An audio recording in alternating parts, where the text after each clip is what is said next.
Hello, and welcome to the Talking Point, our pre-podcast rambling thing. It's a thing. It's a thing, and we do it. It always flows so naturally, doesn't it? It always starts badly. That's one of the things we do badly. Just go.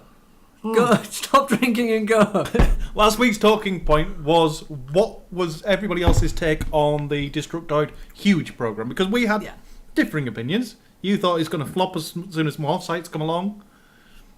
And I thought, basically, if it helps them get towards more editorialising than press release regurgitation, then I'm all for it. But we weren't alone, and there were other people with opinions. And Alec Ross-Bower was the first with opinion this week. And he said we were wrong. Destructiod aren't the first people to do it. We know they're not the first. It's been done. I mean, Control-Delete pretty much did it as well, didn't they, with their Kickstarter? So they were going to remove all adverts if they could get funding. It's similar. That's Penny Arcade. Sorry, Penny Arcade. Which is a similar kind of concept of paying to get rid of ads. Destructiod have just done it in a slightly different way. No, Kickstarter to get rid of an advert on the homepage for a year. An advert. Oh. I thought it was all I'm sure it was all adverts. No. The stretch goals were the other adverts. The Kickstarter was only to get rid of one single banner advert from the site. Yeah. But Rooster Teeth have apparently had this system for a while, and it works well over there. So they have the old subscribe, you get competition entries and all that. The consensus there is as long as it doesn't affect his access, he's happy to have other monetization streams. Well, that was basically one of the things that came across quite heavily with everybody I spoke to about it. That they, nobody likes a paywall, do they? Let's be honest. No, nobody. As long as it doesn't bother me as a free user, and I can put AdBlock Plus on anyway. Why? I don't care. Why? Because some people don't. I don't know why they don't like to see the adverts, but they still like AdBlock Plus. So I don't get I made a point because obviously I don't think I said enough last week. Yeah. I commented again. But if a website puts really intrusive adverts on, ones that stretch across the screen, get in your way, and really fuck you off, just leave. Do you want to know? Vote with your wallet. I'm going to see what happens when next month the new Facebook ads roll out. Because the new Facebook ad policy allows auto-playing video ads in your newsfeed. Oh dear. That's like the biggest pet peeve. That's the one that people hate most. Yes. When you have 26 tabs and one of them starts singing. It's always the one you can't find. And you're there. I actually have a Chrome plugin. Is that the one that lights up the ones that lights up the ones that are making sounds. I don't understand how it's even considered a good marketing tactic. But that's Facebook's upcoming policy change on adverts. The adverts on the right-hand side are going to get bigger, larger image area, and they're allowing adverts in the news feed more prominently and allowing auto-playing videos. If I had spare cash, I would make an Annoyatron advert. Yeah. So it sits there happily, doesn't do anything, doesn't say much, but every now and then it just beep. Because we know how effective they are. People would be sat there for hours thinking, where's that coming from? I need to buy another one of those things. I can't believe the other one got dismantled. But then again, I was a cock with it. You put it inside someone's computer, didn't you? Mm. When I left the old job, I put it under the receptionist's desk. Oh, they took apart the computer. They thought it was her computer and took it apart. It was only at that point did somebody else point out that might be the Annoyatron, because it was the second time I'd used it in that office. The first time was us. He nearly dismantled the coffee machine. That was fucking annoying. I won't mind. I was talking to you about buying one like a week previously, and I didn't twig. Yeah. But anyway, just imagine that as an advert. Just hide it in a website. You could really piss people off. Michelle was initially against the idea of a subscription. Don't like paying for things. AdBlock does the job. Blah blah blah. But when she read into it, she says they're not really offering anything criminal for somebody who uses the site daily. It's $3 a month if you're on there every day. you'd get your money's worth. This is my issue. I don't stick to one website. Yeah, that's it. It wouldn't work for us, but for regular users of Destructoid, it's going to be brilliant. Yeah, my issue is I don't find there's enough continuity within one. You know, like for example, people used to read like the New York Times because they had a strict style guide. And everyone would write to that style guide. Every website has a different personality for each writer. So you end up having a favourite writer rather than a favourite website. This is one of the things that I've got a bit of... One of the reasons I bounce around as much as I do is because quite a few of the writers that I like also are semi-freelance and will write for multiple sites. Yeah. So I'll be following them around. You don't want to pay for a subscription to one site and then think, well, I need to get one for that site as well, one for this one. It just becomes... Really, it's a giant donate button. Yeah. Because I don't think ads are intrusive. I don't think ads get in the way. I don't think they degrade your experience at all. Nope. And even then, just get something... I forget what it's called, the reading app. So you send it to your reading app and basically it simplifies the entire thing, drops the entire website and puts it in a simple to read. Oh, a reader. I'm going to go with that, yeah. The reader functionality of iOS, or there's a version on Android as well. And it's a standalone app. I forget what it's called. Read It Later or Pocket or something like that. It was Read It Later I used to use. I think it's called Pocket now, yeah. Yeah, which... That is perfect if you don't want ads. If you want to read it like it's a normal article. Yeah. Like you're not sat on a games website and you don't need pictures to tell you what a game's like. Really fucks me off. You can do that faster. Just whatever web page you're on, drop off the www and add M. Most sites still run a mobile version of the site which just strips everything back down. Nice. I'm getting to a point now where I just think pictures are nice, but if I'm reading an article, I'm not there to look at pictures. If I had a button at the bottom that said view screenshots, fine. But when they intersperse pictures that usually have nothing to do with the text, it just annoys me. I kind of do that. Yeah, I think everyone does. Yeah, I just find it frustrating. I understand your point, but I get annoyed by blocks of text. I need something to break up the block of text. I think I don't know. Am I maturing? That doesn't sound like me. I like to read. Yeah. I'd much prefer I like to read. I don't pay attention to the adverts, but I like to be broken up. Anyway, shall we get back to the point? And if you're going to put a picture in, give it a comedy caption. Yeah, comedy captions are good. It's got to have humour. I don't know where I'm going with this. Dan Allen went with it's a natural progression for converting readers to dollar, which it is. Part of the ongoing print to online media transition, and the Destructoid model is just an expansion of the free-to-play gaming model.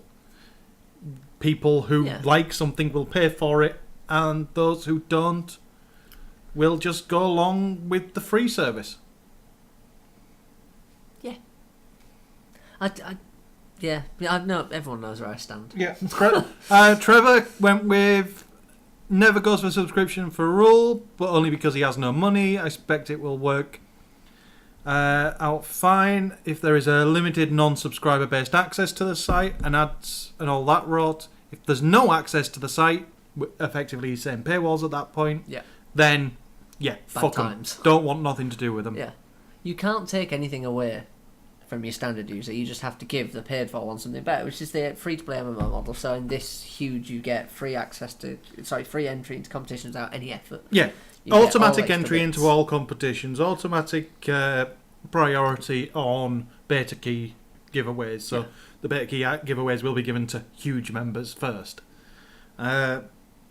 Removal of adverts, making your reading experience a lot clearer. The actual layout between the two is drastically improved, because there's a lot more just pure content.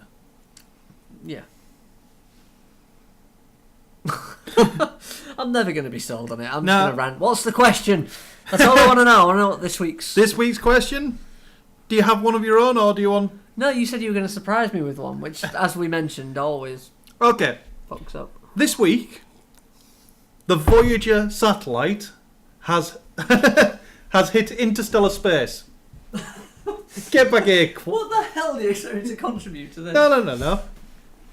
Which kind of leads me to the thought, or led me to thinking to, if man-made objects are leaving interstellar space now that were made in the 70s, what are we going to be seeing in 30 years? Will we be leaving the planet? What futuristic thing are you most looking forward to seeing? And which do you think we're going to see in our lifetime? People are going to die on Mars in our lifetime. Yes. Because I've already said, we're going to take people to Mars, and honestly, I think the first lot are probably going to die. The first trip to Mars will be a one-way trip. Yeah. So yeah, basically the question is, which futuristic thing are you most looking forward to seeing? Hoverboards. I feel like we should have hoverboards by now.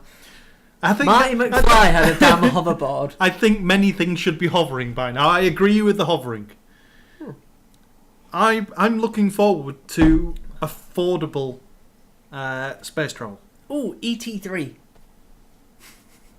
No, not a film, right? Yeah. Let me point out, ET3 is basically Hyperloop, but better. So Elon Musk's Hyperloop, which is the idea of people travelling in tubes, which everyone's kind of wanted ever since they saw someone in a supermarket go, and it goes off through the pipe. ET3 basically is the same kind of technology as Hyperloop, but Hyperloop basically works on a low pressure environment. ET3 works on maglev and entirely depressurized. Vacuum, yeah, sorry. That would be the word. Is that the Pacific Ocean, Europe to America connection? Pretty much, I think it's America to Asia and then round to Europe. Yeah. This is the thing. On the demonstration it shows, you'd think it would be a loop, right? Yeah.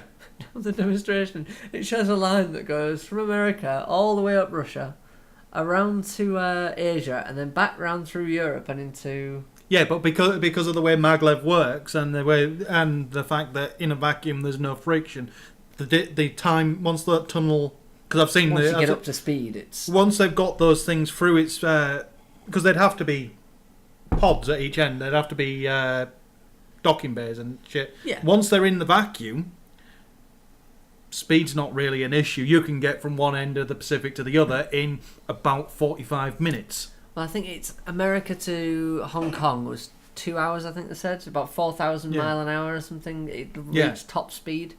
Which, I mean, that's awesome. But my main issue is the fact it wasn't a loop. It stopped in the UK. So if you wanted to go from the UK to America, you'd have to go via Asia and then back again. I think that maybe, somebody screwed up the diagram. But that is something we should have. Screw conquering other planets. Let's make it possible to get from one side of the country to the other without suffering from massive amounts of jet lag. Yep, no, I agree with that. That would be a useful thing, and it's something that's on the cards. I really want to go into space. Bob Geldof, he's going soon. I'm not. I don't care. Geldof, send him up there, push him out an airlock, do us all a fucking favour.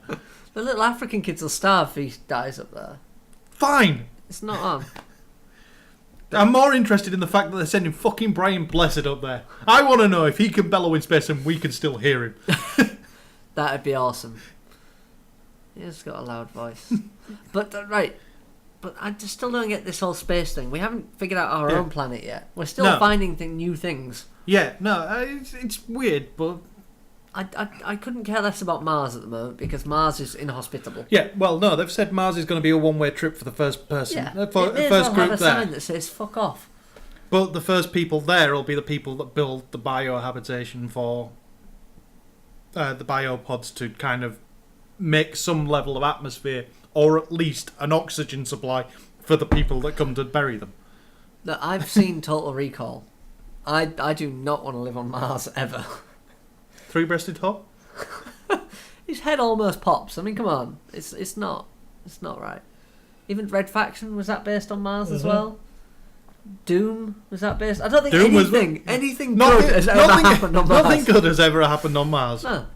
Even the water ran away. I mean, there is nothing good on Mars. Doctor Who, Waters of Mars. The water started trying to kill people. Point proven. Why the hell would you want to go to Mars? I don't know, but do you think we'll have a lunar colony in our lifetime? Or at least the groundwork's for it? I think we'll have something. I think we'll be... I'm not sure how practical or useful it would be, though, because in the grand scheme of things... No. It's lunar colony is there as one for basically production of further out travel, because there's lots of resources there, and getting those resources back to home to deal with them, to then put them back in orbit, is a bit of a waste of time. If we can put something on the moon harvest all the materials there, build the shit there, and fire and getting it to take off from that rock is a lot easier than getting it to take off I was from just Mars. thinking that's the sole benefit there.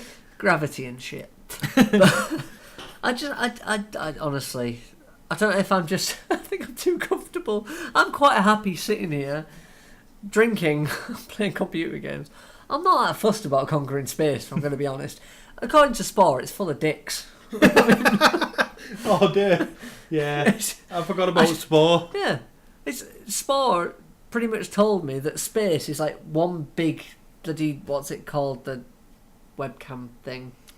Chat roulette. That's the one. It's just full of dicks.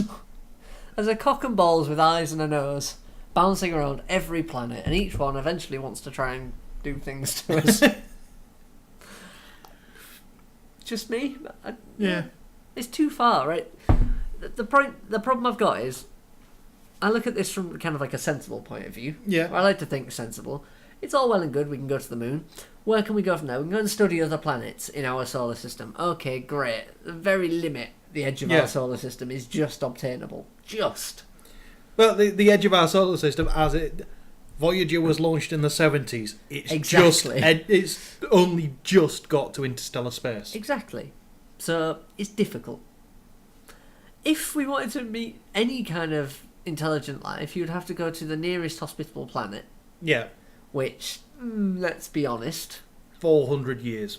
Yeah, it's a very long time. You'd have to have some kind of vast thing where people can do the naughty, have children, raise children. NASA's already children have children. NASA has already researched that. Yeah, one big inbred colony aboard a spaceship, heading out into the middle of nowhere. They'll get there, and then realise, this is a few cells. Well done. Oh no. Next planet. I just don't think it's worth the effort. So, until we can go faster than the speed of light, if that's possible. I don't know. It is. It's got to be. I'll take your word for it. Why has it got to be? Because there is so much we don't understand about the laws of physics as it is that we're still fucking trying to work out where shit is. We can't account for 90% of the mass of the fucking universe. We just call it dark matter. Well, that's kind of... You've got the whole quantum mechanics thing as well. If you can account for exactly where something is at any time in space, you can pretty much predict the future. So we can. That's only if you can predict what everything is and exactly where it is at the same time. We don't even know what 90% of the shit is. We do. It's dark matter. Other shit. Yeah, it's dark matter. Dark matter isn't the thing. It's just. I'm sure people must know something. No. I don't do any reading on this stuff, so I'm not going to profess to know anything about space. Other than I don't want to go there. All the scientists just basically say there's too much gravity. What can we account it to? Dark matter. Honestly, my main dark argument energy. is, should we go into space? What's there? Well, technically, nothing. A few rocks. I don't want to go into space permanently. I want to go in. I want to experience 0G. That's my main thing. Just to do it. Yeah, actually, that's the one thing I'd like to do. No gravity would be fun. Yeah. More specifically, I'd like to kind of drink in zero gravity and eat because I just like the idea of having this floating thing of water and just... That looks like fun to me. But going into space, I mean, it's just nothing. Surrounded by nothing. With the odd interspersed rock surrounded by nothing. This is what I don't... Yeah. It's a vacuum. The very definition of nothing. And people are really interested. No. Oh, it's mysterious. It's not. It's lots of suns burning away, millions of miles away. Hell, they're all dead, probably. We just can't tell because light doesn't come down. Vacuums aren't absolute nothing. There is no such thing as absolute nothing. Well, they are. Kind of. There's in scientific terms. Bits of stuff in there, but... There are... electrons and all that shit still floating around in there, and anyway, let's not get into that because that's not what we're... So you're going... What futuristic technology are you going with? Hoverboards. You're actually going with hoverboards. I'm going to go with hoverboards. Why would I want something that's going to get me into space when I can freaking hover on a skateboard? You've seen Marty McFly. He looks awesome when he's on his hoverboard. Or tubes. Tubes everywhere. Hoverboards or tubes. Or reliable 3G. Screw 4G. I just want reliable 3G. I want to be able to access the internet everywhere. I couldn't care less about 4G. I can get text documents quickly on 3G. I will be happy. I think I'm going to change my mind. I'm going to go with robots. What, like a robot butler? Yeah. I don't know what. I don't know what your What robot he's doing to you. I don't know. Impacted bowel, let me help you. More. Fuck it. I'm leaving it at that. Throwing it open to you guys. So, which bit of future technology are you most looking forward to seeing? I feel like we went off on a tangent. I think your robot's just fisted you. Answered on a postcard. Or Twitter, Facebook, Twitter, Facebook, YouTube. Yeah.